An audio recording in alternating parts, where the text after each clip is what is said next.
Set.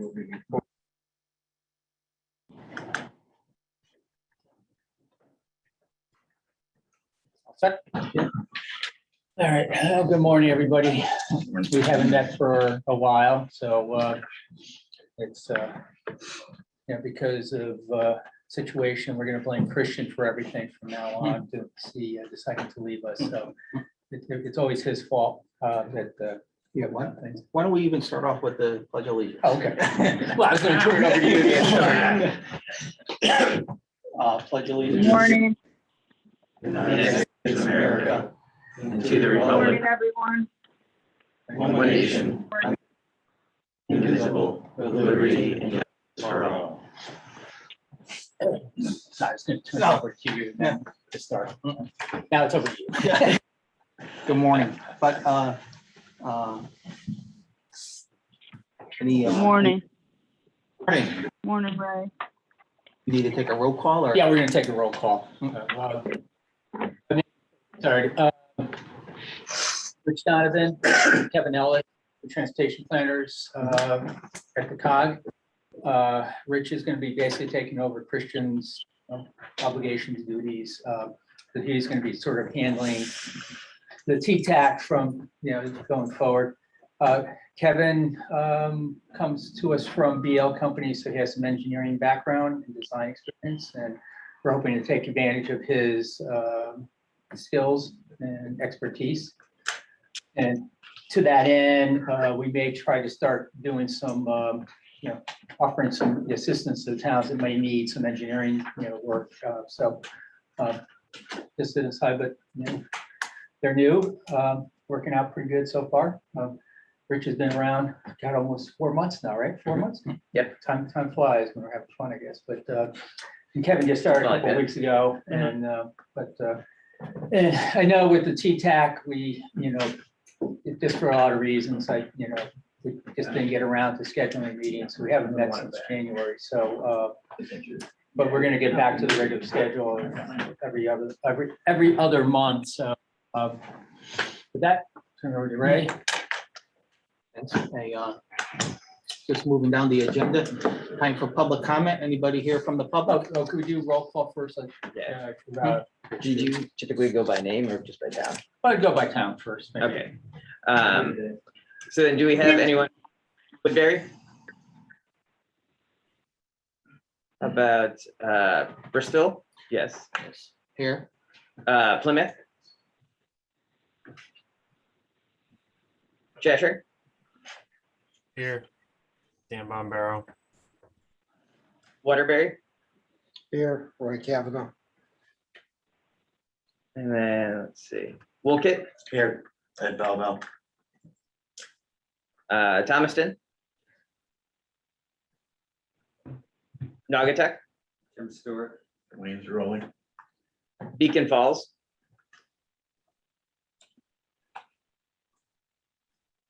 Watertown? Here, Paul Benovich. Southbury?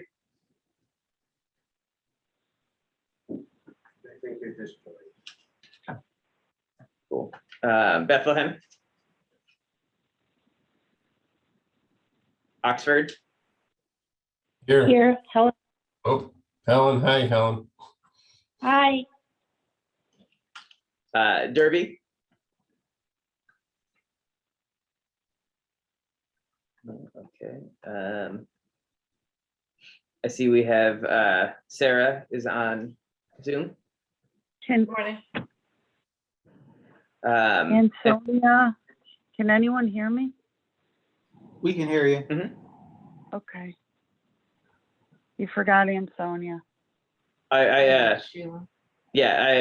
I'm going to, we have it listed here by order of representative name, not by town name. Good morning, Ed Army, Derby.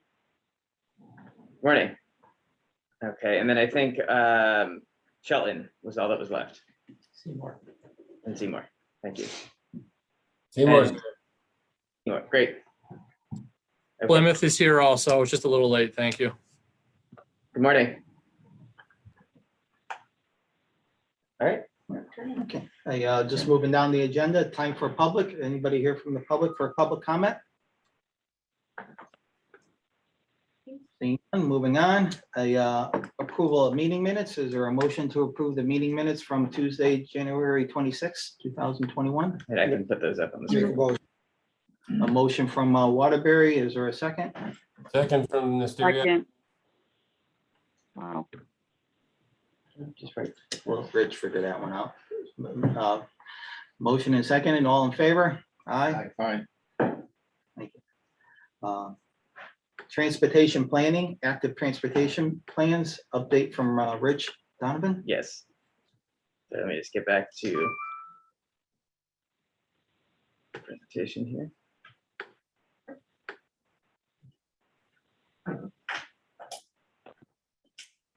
Okay.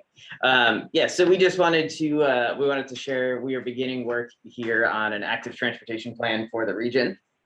And so just a little bit about what we're hoping to do. Some of our initial goals, we're really going to be focusing on safety for pedestrians and cyclists,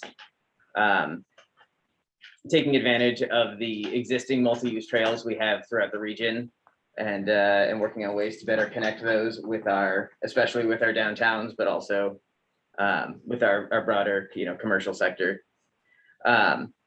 Looking at ways to connect economic development with pedestrian and cyclist activity. Taking some time to look at those in the region who do not have access to or don't own a car, and providing more options for mobility for them. And then and looking specifically at schools and safety enhancements in the area around public schools, allowing for more of a safe routes to school. So where we are in the project right now, we're still very, very early on. So we are beginning work identifying a project advisory committee. And so we'll be mentioning this at the board meeting on Friday as well. But we are looking for involvement, of course, from all the municipalities. So if there's anyone in the town who is specifically interested in serving on this committee, we'd be happy to include them. Additionally, in addition to municipal staff in the planning or engineering side, we would love to have at least one or maybe multiple representatives from local police departments, as well as boards of education. So if there's anyone in any of your towns that that has a real passion for this and would like to serve on that committee, please get them in touch with me. If I can suggest, maybe you send an email to everybody, just in the format that we can forward it on to our police department and the other Absolutely. entities. Yeah. And so then, of course, in addition to the project advisory committee, this group will be an important piece of this too. And so as we're moving forward, we're going to be looking at a complete streets policy for the region. And we'll take input from this group on that, as well as any specific projects or ideas that you would like to see done in the region. We'll have lots of opportunity during TTAC meetings to discuss. And then we're in the process right now of laying out our public engagement strategy. And so we'll have, our goal is to do a walk audit with Amy Watkins from Watch For Me, Connecticut, ideally in every town in the region. And so if you would like to, if there's an area in town that you would really like us to focus on and bring people out to, please let me know. Again, we really want to make sure that we have lots of opportunity for public engagement in this, but also opportunity for municipal staff to be involved in it too. And then we're going to do some, we'll have standard community meetings. We'll have some informal conversations with pedestrians on the street in some of our busier downtown areas, with riders on the Waterbury line. And so our goal is to get as much input on this as we possibly can. We're looking at a fairly extended timeline for public engagement. And so any chance we have, we're going to take. And so, again, just a couple key points on it. We really want to focus on safety. These are pedestrian or cyclist accidents in the region. And, as you can tell, we have a few spots where it's pretty obvious we need to pay attention. we want to make sure that we're focusing again on connections, right? We have some great resources in the area. The work that Aaron and the Naugatuck River Greenway Steering Committee have been doing, putting that project together, access to the Farmington Canal in Cheshire. Plus, the other multi-use trails in the region. So we want to work on providing on-street connections between and to all of those trails, as well as connecting our downtowns to those existing resources. And back to that for a second. So, so again, we're just getting started on this. We have a long way to go, and we're hoping to have a pretty comprehensive plan put together over the next, the next year and a half or so.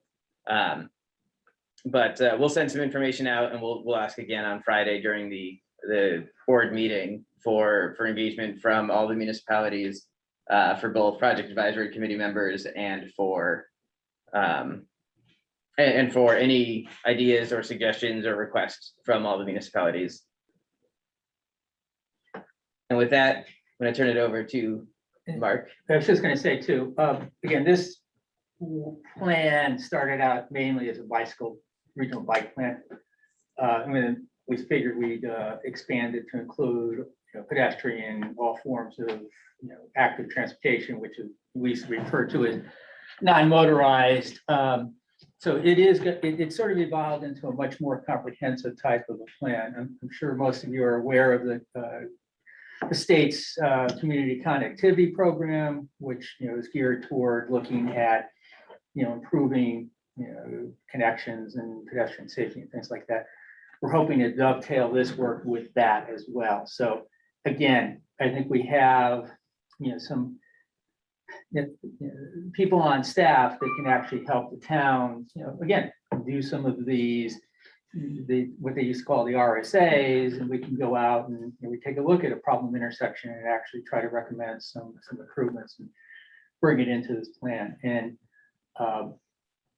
then as state funding becomes available, either through community connectivity or something else, we'll be better prepared to go for putting some applications.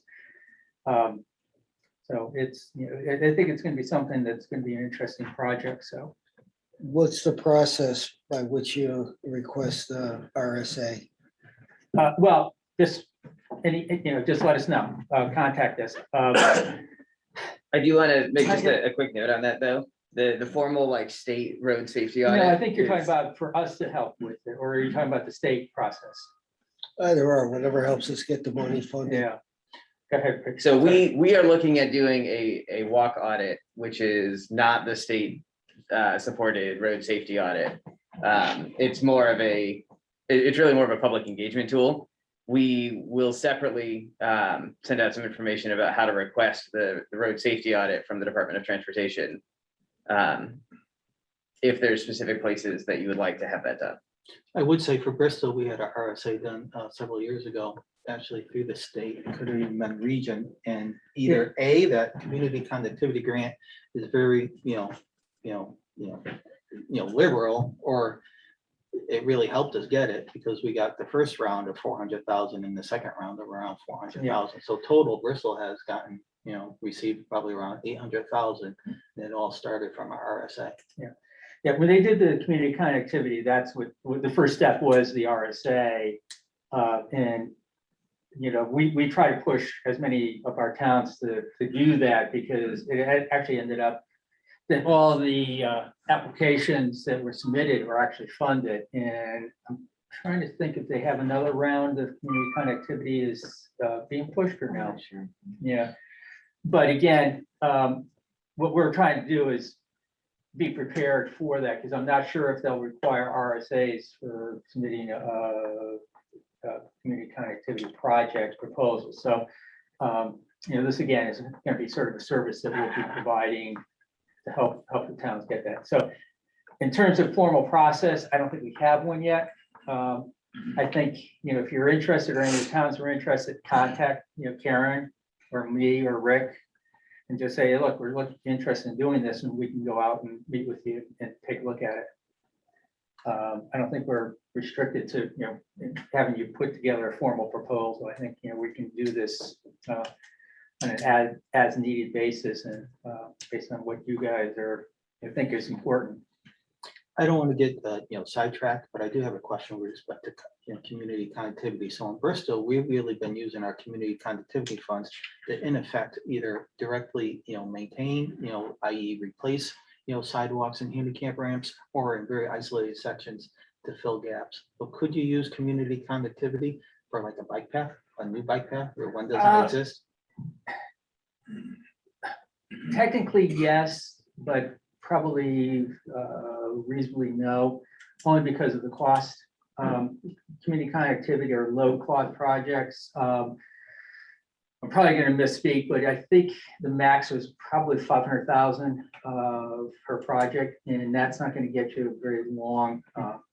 Now, community connectivity could be used, put pavement markings down for share the road marker, pavement markings, either for putting the edge lines that define a bike lane or a bike route, things like that. But actually building a path, unless it's a relatively short thing, it's going to make a, let's say you have a downtown here and you have something over here, and it's like a short section just to make that connection. Then I mean, I think it's not disallowed. I think it just might not be fundable because of the cost. My recollection, unless it's gone up, was 300,000. Okay, 300, yeah, so I like I said, It must have gone up or it went down because we had both times we had more than 300,000. Yeah, We that's had around interesting. 400. No, the amount went up.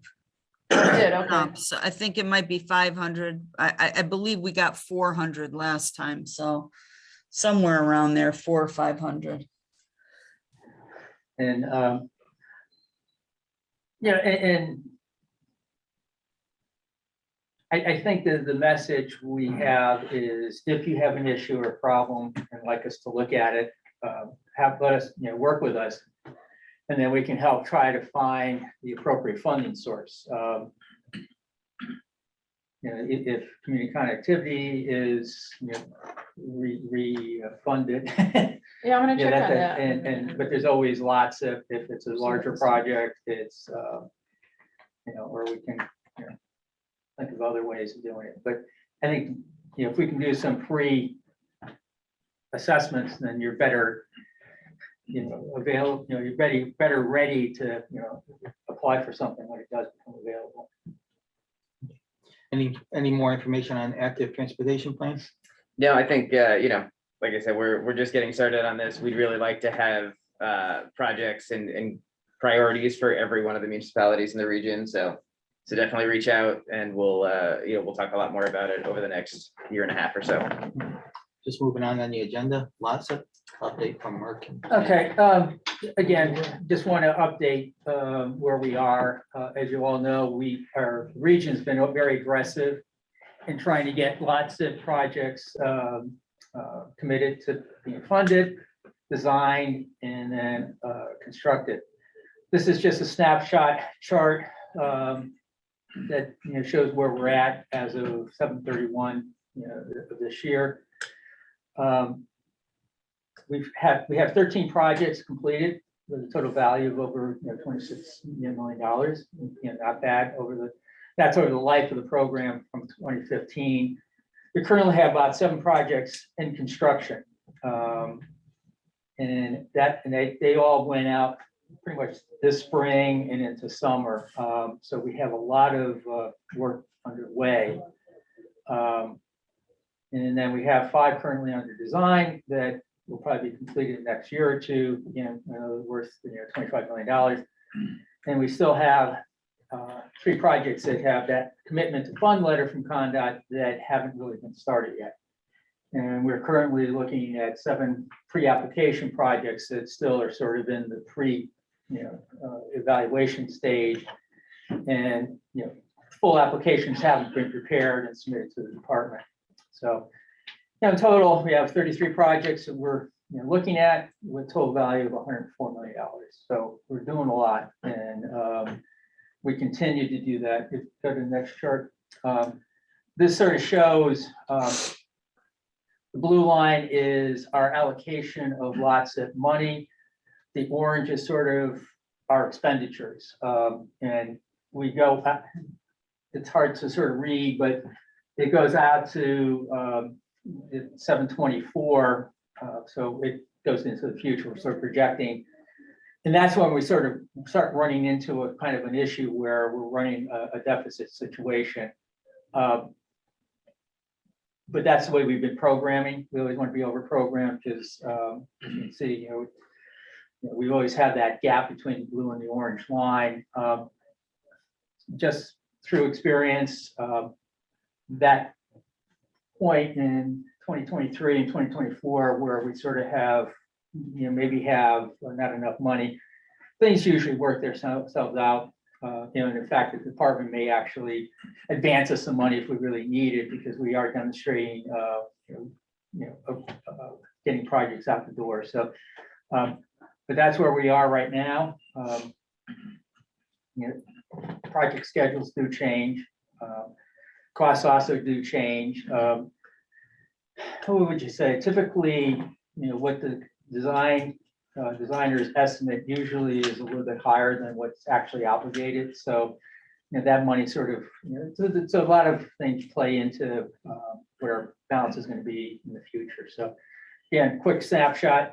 But given that, we're still going to be entertaining project proposals because we feel that that's how we can sort of keep the program moving. So, but as you can see, we're one of the most aggressive regions in the state where we've actually committed a good portion of money that we've been allocated. Any other questions on overall program? I just have a question, and maybe we can go around the room because it's obviously, it's not just about, Bristol. But so on Down Street, we have the commitment to fund. On Wolcott Road, I didn't see that one yet. Do you know where that? Yeah, I sent out, I reviewed the application and sent out comments a couple weeks ago. And then for Divinity Street Culvert, we needed a roadway classification. Yeah, That's- and I'm that's speaking to still Mark in the- about that. Yeah, that's still working on that one.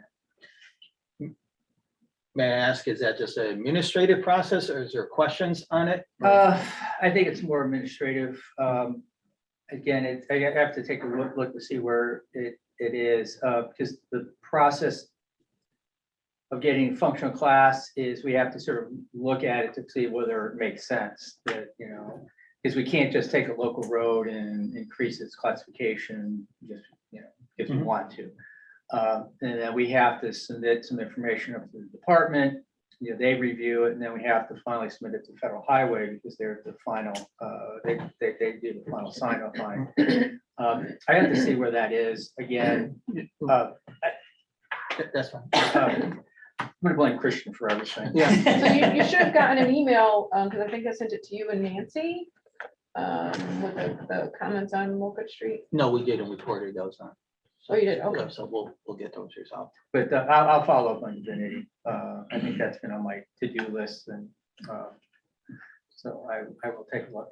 And I don't know if anybody else had any questions regarding their lots of projects in the various towns. Just waiting for the state to get back to us on a few things, it's we're out there, people doing, this and that. And hopefully, it just reminded me I could get back to filling this EDA sidewalks that we submitted back in January now. Yeah, I've been in that- contact with yeah. DOT on a regular basis, asking where it's at, You know, He I got- finally responded. Did Yeah, I was- send it? Yeah, I got that a Recently, few weeks ago. yeah. And he said by the end of August, he was gonna, I haven't heard yet. Well, now the last There's some email kind of was a that right he of was way. gonna try to push through the commitment to fund. And that was like last week or something. Yeah, so I have to stay on him. I've been staying on him about Yeah, that. okay, I don't know thanks. why it's a struggle, it seems like. for Yeah, them that to- project seemed like such a good project to do. But man, it's been like pulling teeth from the department to get them to commit. And I think part of it is the program is really set up to do a section of road that you can define a beginning and end. In a local road, but And- because this, a but lot of them this- were on state routes that, then they, of course, they wanna.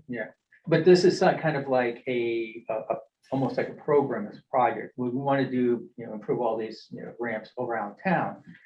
I'm like, oh, well, where? You know, then they wanted specific locations, and then they had to do this. And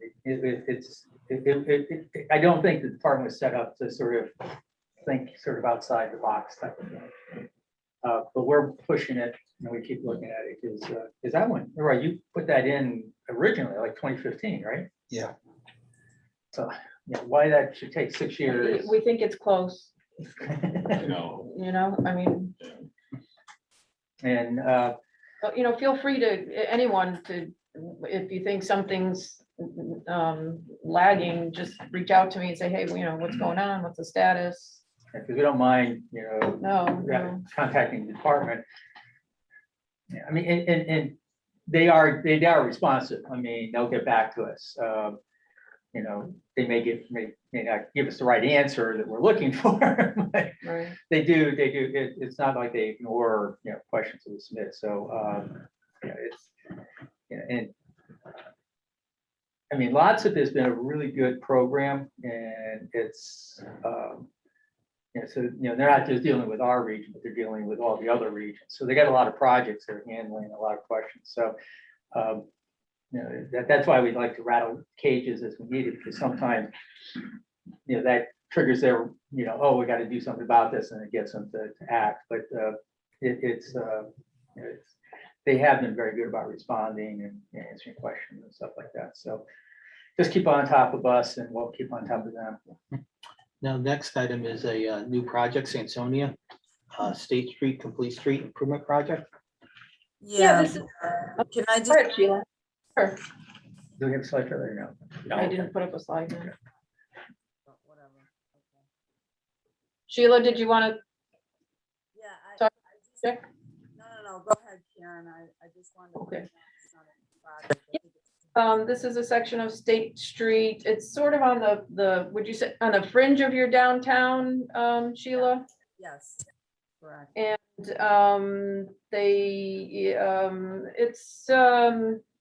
it includes the YMCA, and the Armory is on the other side. There are some residential homes and sidewalks on both sides. There's a lot of pedestrian traffic because of the facilities that are on the streets. So the city wants to mill and pave, but then also do some replacement of sidewalk. They want to replace granite stone curbing, have some brick paving to dress up the area, some plantings, and then install decorative light pole foundations, not the actual poles. Is that correctly, Sheila? Because would have the Eversource or someone lease them. I'm Crosswalks, ADA accessibility. We have a lot Right, of right. children that use those Okay. paths, those sidewalks. I don't, we can't, well.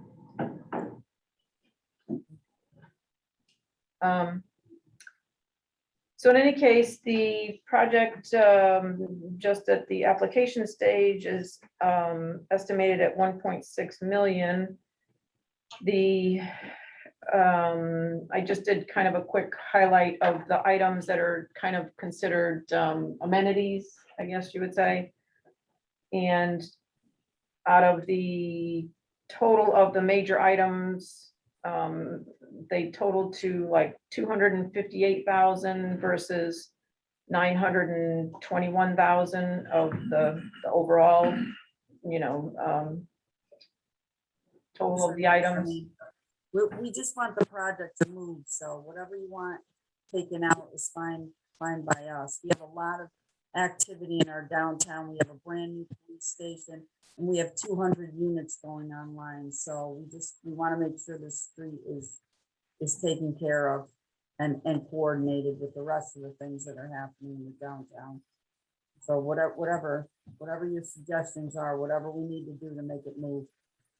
Well, and we wanted to bring it up in front of the committee because not only do we have this project, but we have a couple others where more and more we're seeing the municipalities want to create, you know, a complete street and have streetscape features and, So from my perspective, on a project, like 1.3 in the somewhat in the downtown area, I know that that's what my community would be looking for. We do believe in complete, streets. So having what you classify as amenities, especially in that, budget range, of a $1.6 million project, 200,000-300,000, and what you classify as amenities, personally, I can support that because quite frankly, although we don't have that type of project coming towards, forward, through the region, we would, the day will come. Those are, the days of just, doing a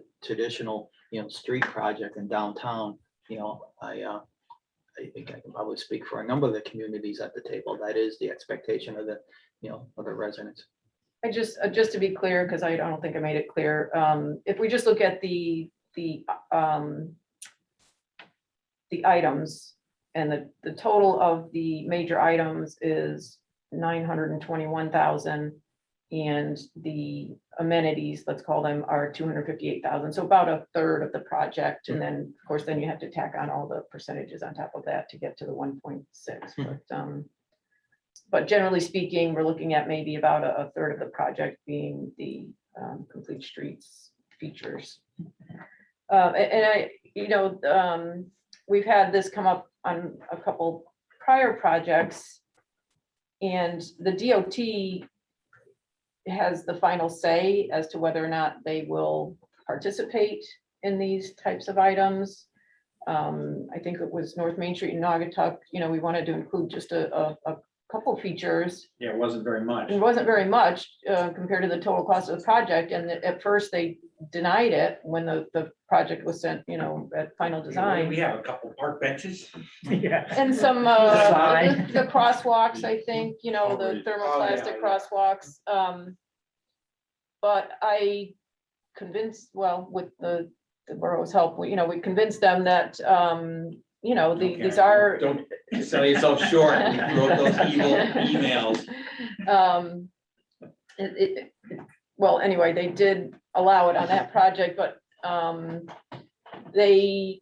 and I've recently talked to Bill Grant at DOT about this to get some guidance as to, it's not really clear cut as to when they'll include them. It was very vague, and I think they purposely kind of keep it that way so that they do it on a case-by-case basis. So I guess the bottom line is, even if we or you guys are in favor of including, that portion of being streetscape features, there's no guarantee that the DOT is going to So agree with it, but we did want to get a feel for how the committee feels, because certainly we can push once we know that we have the backing of the committee, and it's also going to be talked about at the board meeting.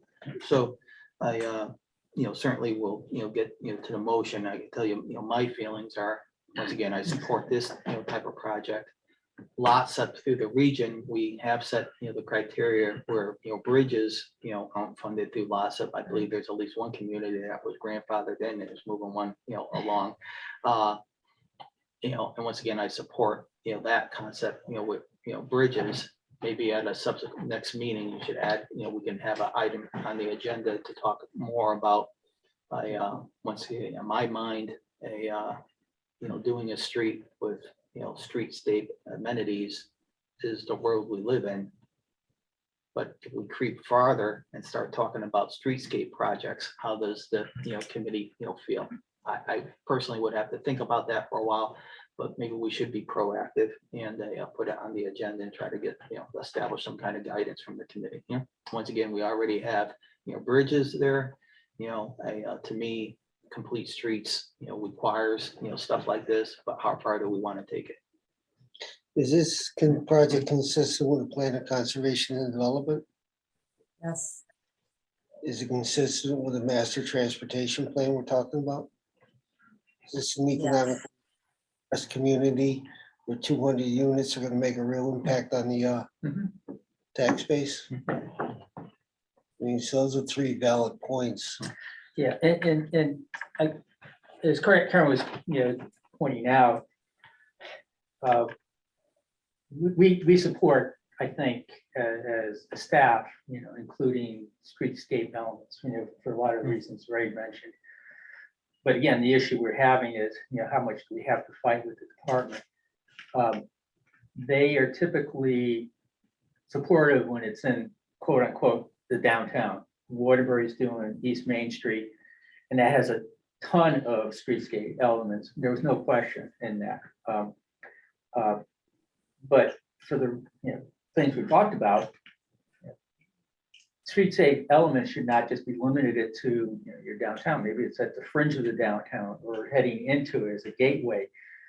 So we just want that backing from the TTAC as well as our board saying, no, we support use of lots of money for these types of elements, and that we gives us more of a ability to discuss and debate this with the department and try to get those items considered as participating. So One of the things we think, do we limit it to a percent? That we'll allow up to 30% of project's cost to be allocated to streetscape elements, or 20% or 10%, some number, as opposed to just having it as an open-ended type of thing. yes, my understanding, the department regards lot SIP as more transportation related, and they conversation, they're reluctant to get too far off into the weeds with the other Yes. stuff. And I know Waterbury is way off the beaten path on that regard, but So if I could have a motion to come before the committee for this specific one, which is recommend acceptance of a new project into the NVCOG LASA project, that's State Street Complete Streets Improvement Project. make a motion. Second. Okay. All in favor? Aye. And then could you add to the next agenda a more comprehensive discussion about how we want to address Sure. future streetscape projects, and just moving down cost revisions, Beacon Falls. Yeah, so that's, so we had an application come through for Beacon Valley Road and Beacon Falls. And it was being proposed as a reclamation project. It's a short stretch, about 2,200 feet. And through the application project to DOT, they came back and started asking, which they always do when it's reclamation, a lot of questions about the existing pavement, what's being proposed. The designer did do some more coring and testing and gradations and all that. And in the end, the DOT really, kind of steered them away from the reclamation. It didn't seem in the end that it was really going to be the best, choice. And so the project then became a full depth reconstruction project. Because of the timing and the board was But yeah, it was during the summer. we didn't meet. August, we put out an e-vote to the board of directors because the price increased from 840,000 to about 1.2 million. And when it goes over that threshold, that 20% threshold, we have to get board approval. So that went through as an e-vote, and it was voted to be approved. And so we're just, letting you guys know that happened because it didn't go through this committee. Thank you. There's no questions, just moving on, financial plan. Anything else on? financial? I think I sort of, that's what I think, so. yeah. And then, I put those slides in the wrong spot again. and then a, overview of application guidance. Yeah, this is sort of what I think maybe what you're suggesting, maybe we'll hold this off to the next meeting so we can get a little bit better. But this is what we're talking about with the streetscapes elements, whether we, and this will be a good opportunity, just start to think about, and then for next meeting, we'll make some decisions. And I won't have any sarcastic comments associated with, I don't know, existing payment exists that last 20 years, but.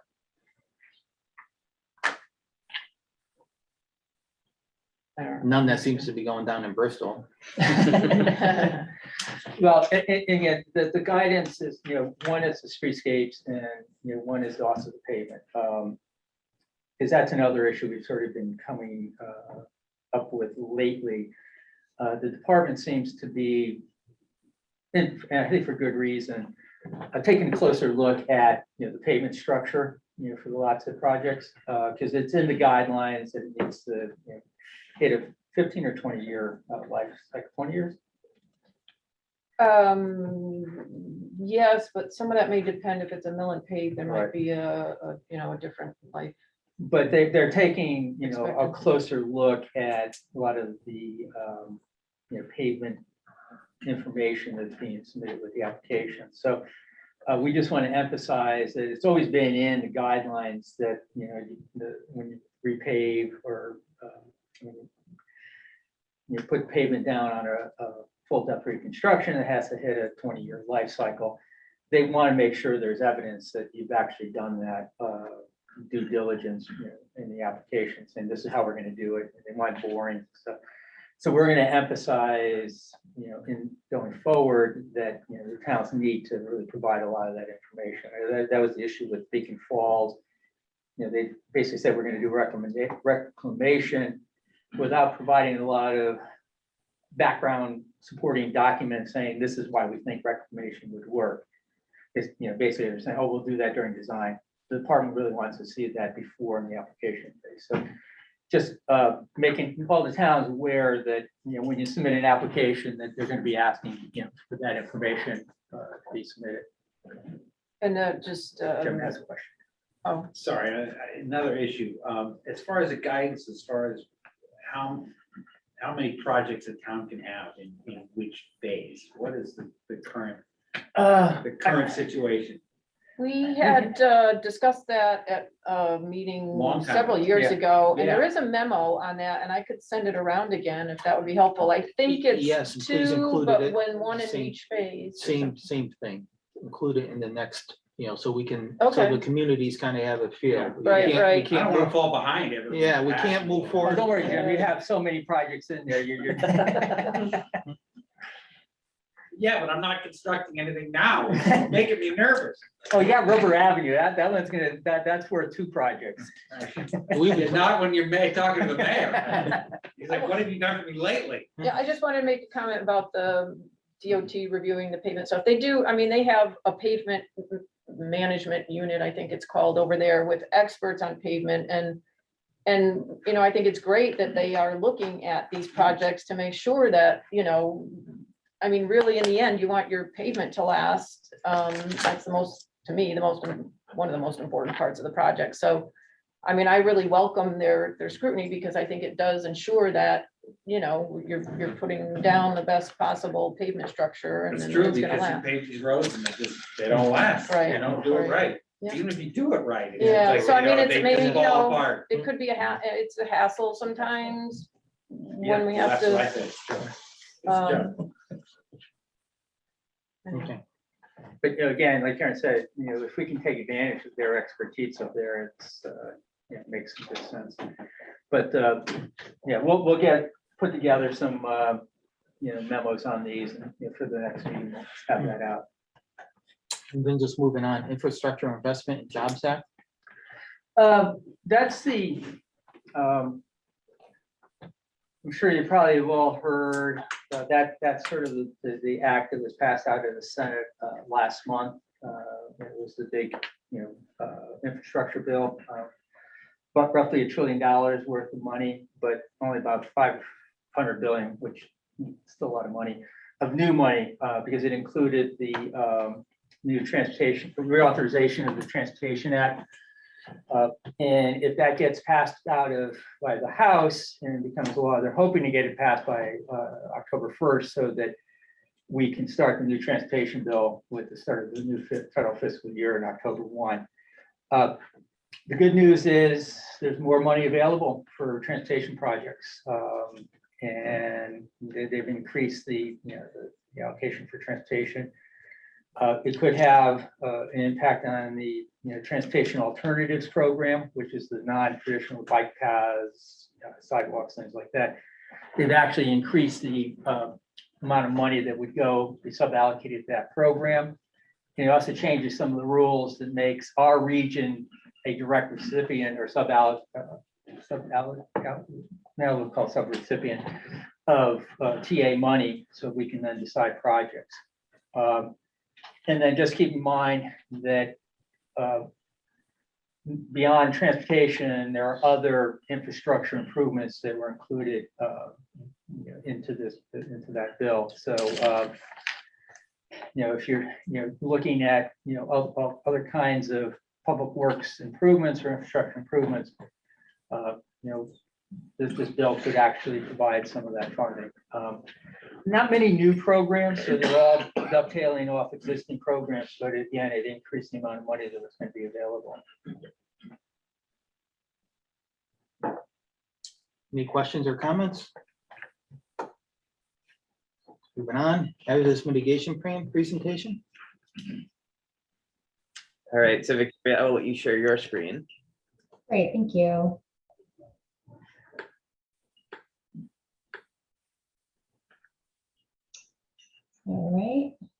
All right, good morning. I've got a few slides just to show everybody kind of the work that has been done to date on the NVCOG update of the hazard mitigation plan, and then kind of the current status of where the plan is and the next kind of most important phase of this plan being the adoption phase. So hearing no comments, hopefully you can all see my screen. So what have we done to date? A hazard mitigation plan, if you're not familiar with it, has quite a bit of outreach and engagement, several meetings with municipal stakeholders and staff, which I'll kind of go over a pretty high level review of everything. So it starts with local coordination meetings. We do some public outreach and engagement. We've had a few hiccups with COVID, a lot of it, well, everything virtual, and some new creative ways to do some of that outreach and engagement. We've had some municipal workshops. We've conducted the risk assessment, which is the bulk of the planning and the writing. Developed the plan based on all of these actions and meetings. The plan has gone through review and comments. And like I said, next up, we've got the adoption period coming up. So stepping through quickly a lot of those actions. So to kick off the plan last September, so just about a year now, we began the local coordination meetings. So these are meeting with each municipality. And you can see on the right on the table that we've met with almost every municipality in the NVCOG region. And those that we did not meet with, we coordinated and communicated via email to get any of their information and updates. So these local coordination meetings starting last September included the local coordinator, which is typically the EMD or maybe a director of public works, sometimes the CEO of the town, sometimes it's other, whether it's, the Wetlands Commission, things like that. Usually that one individual from that municipality is kind of that local coordinator. So we met with them and then any other municipal staff, really just looking to update the information from the previous plan, assess any other recent events between, the adoption of the first plan or the last plan, and then any impacts, whether it's flooding, snow, winds, things like that. And then to identify and modify any of the strategies and actions and any new strategies and actions as well. So modify and identify new. So we had those meetings. And then after those meetings, we took all of that information, kind of put that away until the plan development. So I'll touch back on all of those meetings in just a second. But in between that, we had some public outreach and engagement. 2 virtual regional workshops were held, November 2020 and February 2021. So those were to present kind of the general idea and the general concept of the hazard mitigation plan, as well as understanding some of the strategies and trying to collect, that public feedback. We did deploy some surveys during the meetings or during the workshops. In addition, we attended some local planning commission meetings for 6 municipalities. We also developed a story map, which you could see to the right here, just a quick screenshot of that. This was a great landing page for folks to visit. Again, kind of understanding the concept of the Natural Hazard Mitigation Plan. And then also, it was a great spot for the survey. So again, collecting engagement. And then neighboring communities were also invited to provide comment. And we did deploy a public survey that went out through the region as well. So several public outreach and engagement opportunities. Additional stakeholder and municipal outreach included 2 workshops. So also in November 2020 and February 2021. So the first one in November was really to just review some of the preliminary findings. So a lot of information that came out of those local coordinator meetings, and then additional time to discuss some of the hazards, and concerns, whether it was areas of concerns or, challenges, and another opportunity to identify any updates for the hazard mitigation plan. And then the February workshop, so we kind of reviewed the preliminary actions and strategies. Again, it was a good time to hash out any changes or updates for those actions and strategies. So taking the planning a little bit further. We also had a presentation on sustainable CT and resilient Connecticut, and both, had breakouts. So the second was again, breakout opportunities to discuss some of the actions and strategies and further develop some of those for the plan. So the risk assessment, a lot of numbers in these tables. I'm not going to go over those, but just to give folks an idea of, some of what the risk assessment entails. So, we meet with the coordinators, we meet with the municipalities, we get this information from the public, but we also do a lot of kind of number crunching and assessment in the background as well. So we do an exposure analysis, which is this big table at the bottom. Some storms or some events kind of cover, town-wide, citywide.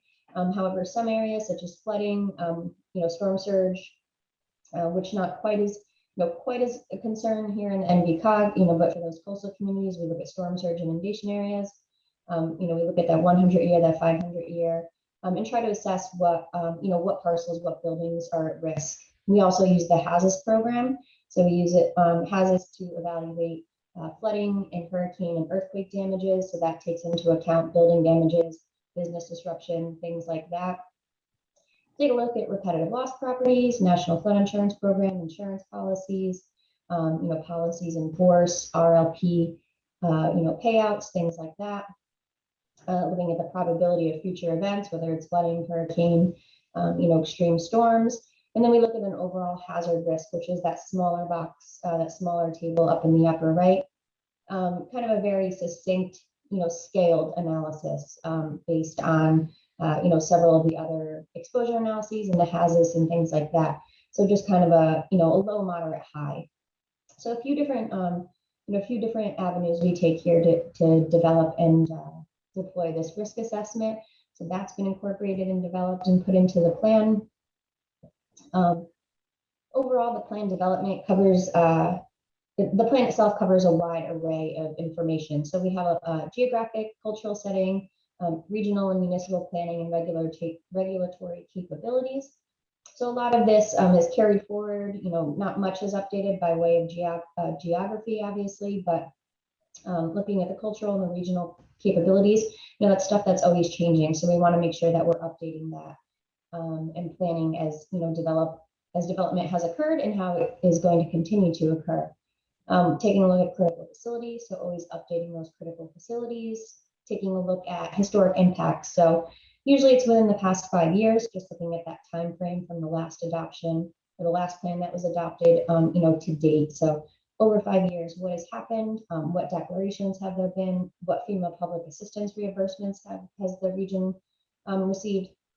Things like that, just to try to capture those trends in what each municipality or the region is experiencing. Incorporating those engagement results, and then of course that risk assessment. So all of those tables and all of those kind of models and projections. And then of course the regional and municipal strategies. So this is the big one, right? We've put all of these other kind of bullets into the plan, but at the end of the day, these regional and municipal strategies are what has been identified by all of the stakeholders, right? These are the actions that have been targeted for the next 5 years. Some are easily achievable within maybe a year or two. Some over a longer term, right? We're looking at maybe a 5-year kind of planning and development and, implementation plan. We have these 6 categories: prevention, property protection, structural projects, natural resource protection, emergency services, and public education.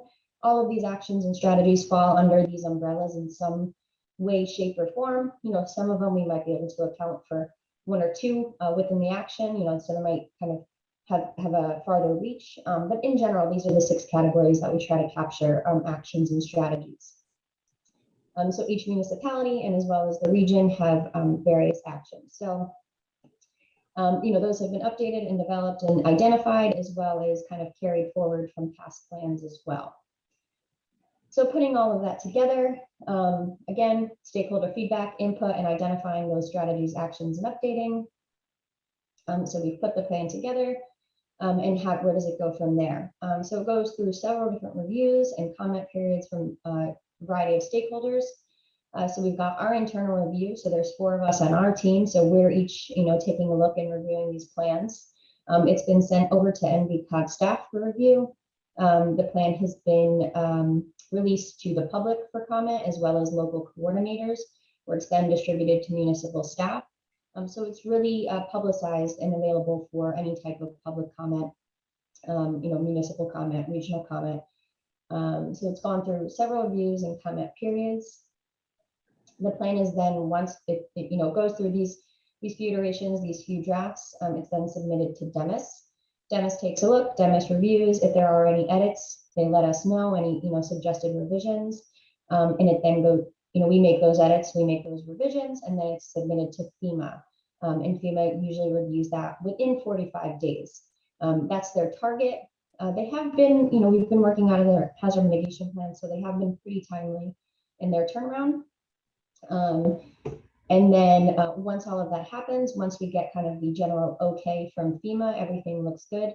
Unless they do have some edits and revisions, we'll make those. But once we get that final okay, then it's time for local adoption. So that's the general process, right? So if you take a look at that graphic, it's kind of short and sweet, right? We've established our planning team. We've met with our local coordinators. So that's all of, our municipal staff. We've developed that risk assessment. So looking at projections, past historic issues, and looking at some models, developing our capabilities assessment and our mitigation strategy. So again, identifying how things have changed and developed and updating the plan, going through the review. So internal, NVCOG, local, municipal, public, and then ultimately DEMIS and FEMA, and then plan maintenance and updates. So that's kind of where this next step is. Once it's adopted, we urge each municipality to review the plan on an annual basis, update it, maintain it, right? It's a great planning document to kind of keep, keep in the back of your minds at all times during any type of project, right? Always kind of thinking of that hazard mitigation and resilience concept. So to give you more specific, the adoption timeline, this is where the NVCOG plan currently stands. So as of August 27th, it was submitted to DEMIS for review. As of September 1st, DEMIS then forwarded it to NVCOG, which is great, excuse me, to FEMA, which is great turnaround, meaning that, DEMIS thought that it was, acceptable to be sent to FEMA. So as of right now, it's sitting in FEMA's hands. So we anticipate, given that 45-day, we anticipate hopefully an early to mid-October return from FEMA. There may be some comments, in minor revisions typically. Those will be incorporated. We'll address those depending on what they are. And then we're hoping that local adoptions can start in, I hate to say December, that's always a tough time of year, but we'll see what we can do. And those will start, so hopefully December, and start rolling into early 2022. So what that means is that, once this plan has been, again, given kind of that okay from FEMA, it'll then have to go to the local governing board, whoever will be approving or, adopting this for each municipality. So often it's the Board of Selectmen or City Council. And so one really important point is that, we want to make sure that those folks who will be adopting it, those boards, those councils, get a chance to take a look at this plan so they familiarize themselves with it. They understand that this is a planning document, and it's really guidance to help incorporate into other planning efforts. Understanding and being aware of some of those, challenging areas throughout their town, throughout your city, and continuing to, take into consideration whether it's POCDs, transportation projects, things like that. So that is where the current NVCOG plan stands. We're kind of in the home stretch here, waiting for final approval from FEMA, and then rolling into local adoptions. So that is my quick update. Hopefully I was within about 10 minutes there. I do have, if there's any questions, I'd be happy to answer those. Let me see if I can stop share. But otherwise, yeah, that's kind of the general to date work, and hopefully from here on out, fairly seamless and smooth adoption process. I just wanted to say that the plan and the municipal annexes are all on the NVCOG website at nvcog.gov/HMP. So, if you haven't taken a look at yours, it'll be up there for review until we're done. Thank you very much for information. Anybody have any questions? Thank you. Moving on, emergency management update. Yeah, thank you. See, can everyone hear me? Yes. Great, thank you. So I'm just going to do a very quick update. This is most important right now is our regional emergency planning team, Region 5. They are putting together a regional mutual aid plan. And as part of this, they're putting together a municipal equipment list. Now, this is not about regional assets. This is more about, and it's not about custodial ownership. This is about figuring out what each municipality owns in the case that there is a major disaster or a debris event, similar to what's been happening, with the tropical storms recently. And this is something that is, again, through the Public Works emergency support function for Region 5 only at this point. Paul Gibb is the person who is putting together these inventories into a greater inventory. And I sent a few emails to towns that have not responded to date. Middlebury has responded since then, but we're still looking for information from Beacon Falls, Prospect, Thomaston, Watertown, and Woodbury. And again, you can email me or contact Paul Gibb directly. His contact information is on the screen right now. And the other thing that I wanted to mention is a lot of the tropical storms and hurricanes that are remnants of hurricanes that have gone through, specifically with Tropical Storm Henri. Initial damage assessment is underway for the state. And whenever these events happen, it's important to get photo documentation safely as soon as you can. So I'll just leave it at that for the emergency management update. Thank you. What is the update for I know there are preliminary assessment, but any indication of whether we would meet the threshold? I do not know at this point, but I can follow up and let you know. They just had their meeting yesterday over Zoom to start getting that information. Any questions? Then just moving on, a COVID response update. Yeah, I don't have anything other than for the Naugatuck+Valley COG, and as far as the United Way 211 requests for help, they have been down for the past 2 weeks as opposed to the 2 weeks before that. Now, I'm not sure if that's going to increase with the holiday travel. There might be some more cases coming because of that. But in general, there are some pockets that are increasing that for need of housing with the end of the eviction moratorium ending, and also with helping with utilities and food. Some pockets within specific smaller towns. But other than that, it's been pretty good compared to the last 2 weeks. If there's not any questions, just moving on, a municipal solid waste and recycling working group and a household hazardous waste event update. Thank you, Mr. Chairman. Good morning, everyone. I'll try and direct my voice at the owl for those who are online here. This update will be brief and quick. I know our time is running late at the moment. The scheduled closing of the Mira facility in July 2022 really served as a shot across the bow in state capacity for trash to energy decreasing. And it's going to continue to do so in the coming years. Several NVCOG CEOs requested we start a working group to address major cost increases in municipal solid waste and recycling disposal. We know that if we don't do something and have plans in place to work on it, towns are going to see mill rate increases as a result. We have to do all we can to minimize the disposal impact, the cost impact on towns and residents. And it isn't just the towns that are contracted with Mira that face the skyrocketing costs in the near future. Towns that contract elsewhere also understand it's just a matter of time until their disposal options are affected as well. We had the first meeting of our municipal solid waste and recycling working group meeting early last month. Multiple CEOs and numerous public works staff discussed the situation and options to explore. People in the room were here. Jim Stewart was there, and Charlie Weigart, who's on the call, were in the room with us. The group came to consensus that a two-pronged approach is needed. One, we need to look at organic diversion opportunities to be explored for the region. DEEP is currently paying for a consultant to work with us in that regard. She had done similar work for the South Central Region Council of Governments in the last couple of years.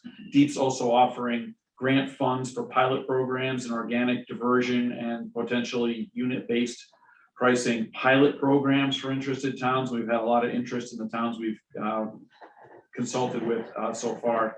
Our consultant has had numerous Zoom meetings in the last month, one-on-one with the towns. We're hoping to have conducted meetings with every town within the next couple of weeks.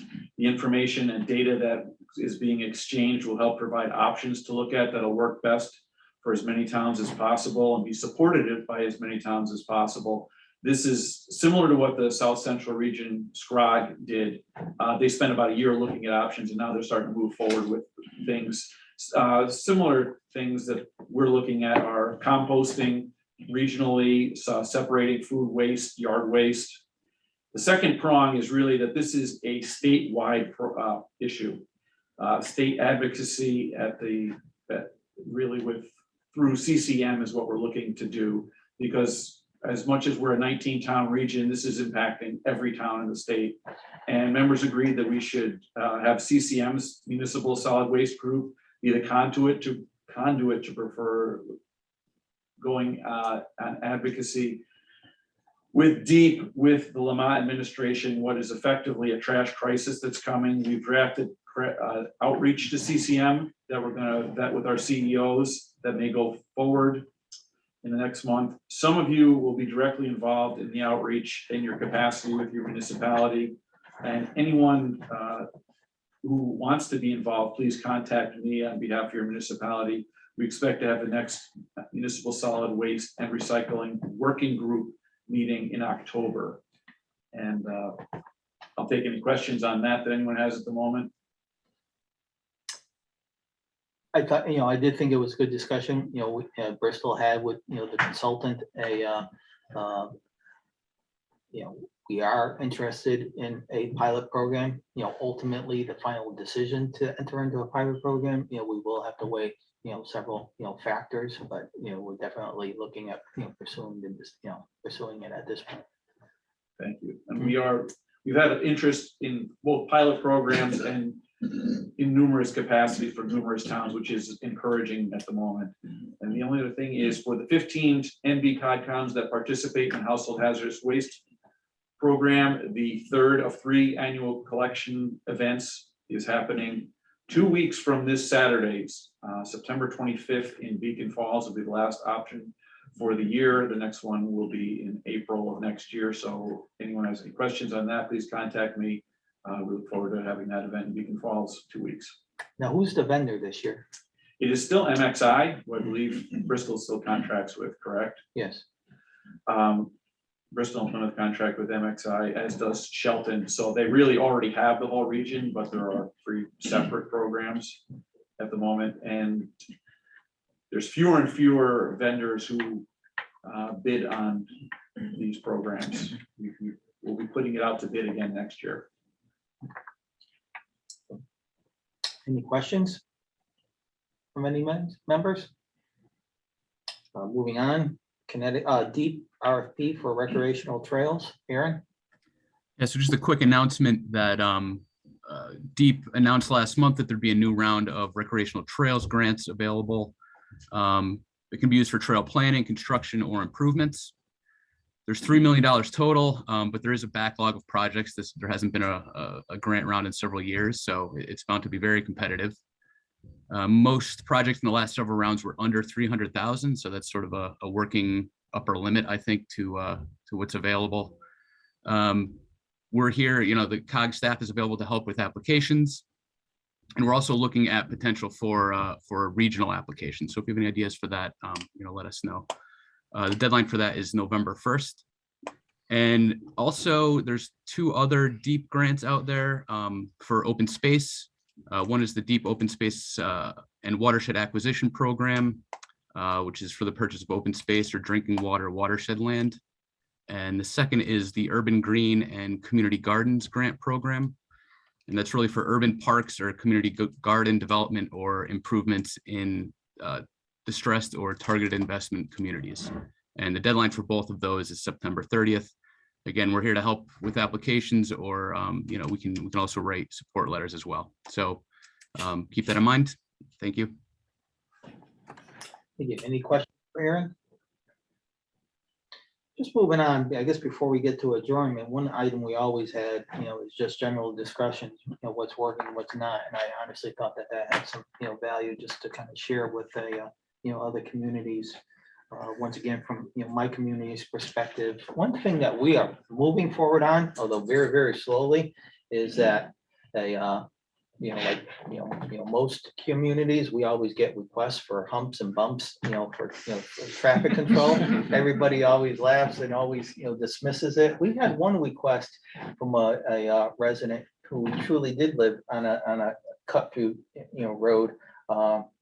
Only thing is, there's several cut through roads in her area, and in all fairness, very polite, and she attached a link to Hartford, where Hartford had a process where they really do seem to promote it, because I reached out to Hartford city engineer, and he said that they really do have a very robust program where they install humps and bumps.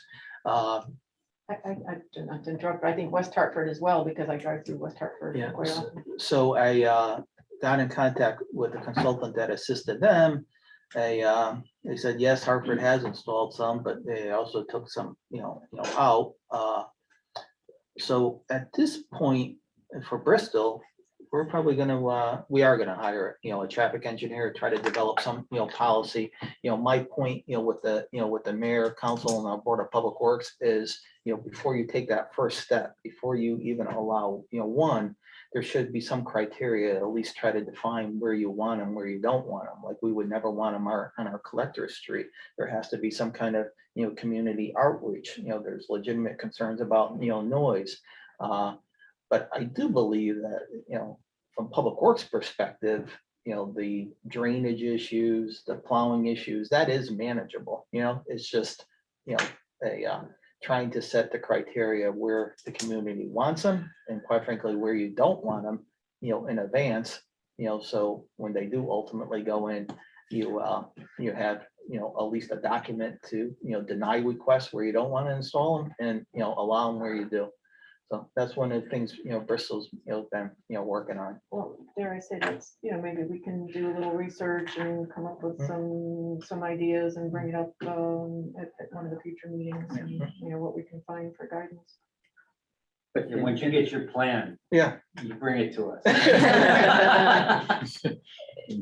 Are you specifically talking about speed humps? And again, I think that's the message, any of this. You can't just install something based on one resident saying, I want this, because you really need to have that process. You need to take this, I've had experience in other communities where they put them in and then they find out they have other problems and they have to take them out. So, but like Karen said, we're willing to help too and collect some information, do some research and help with that as well. So if I had my way, I would try to do it in a manner that pre-establishes a criteria that prohibits them where we don't want them. It's easier said than done, but allow them where we do. And quite frankly, recognizing that if one goes in, it comes out, honestly, that's surface, not a failure, I want a pre-established, mechanism, to do that. The situation, the specific location you're talking about, you have there's like another 5 or 6 streets to do that same kind of. Yeah, so, just for the. We put it in one, you're gonna get everybody else. So just for the group, it's the classic, if you're, familiar at all with Bristol, but it has nothing to do with Bristol. We have a state road, and we're in a parallel, city street, and there's literally like, 4 or 5, interconnection streets. So one of those 4 or 5 interconnection streets asks for, a bump or a hump. It's like, okay, even if you prohibited that, you're really just distributing the traffic, to the other ones. We had put some in Wolcott. We bought the rubber ones and we're gonna put them between Hitchcock Lake. Well, they put them there and then found out the next day they're illegal. Because it opens up a ton of lawsuits for motorcycles, anything, So we took them back out. Well, it might be interesting. I mean, I could even reach out to like the town of West Hartford or Hartford and see what they've, because I know I went over 2 of them today in West Hartford, and I'm sure it was, I'd have to look up online, but I'm pretty sure it was a collector. And I know they've been there for quite a while, so those are humps, like the bigger tables that, speed tables. Right, the little ones maybe are more problematic, I would guess, especially with the motorcycle. Big ones on a motorcycle. Yeah. It makes it more fun, isn't it? Jump. So that's something that, we're starting to look at, and we'll definitely share it with the group as we progress and, even learn from our failures or success, But if there's anything else that, any other members would like to share as far as, what, items working on in your town? If none, the next item is adjournment. Looking to adjourn. So move. Second, all in favor? Aye. Thank you. It's good to see at least some of you in person. See you. Thank you. Thanks, Ray. Thanks. Ray. Bye. Bye, Sheila.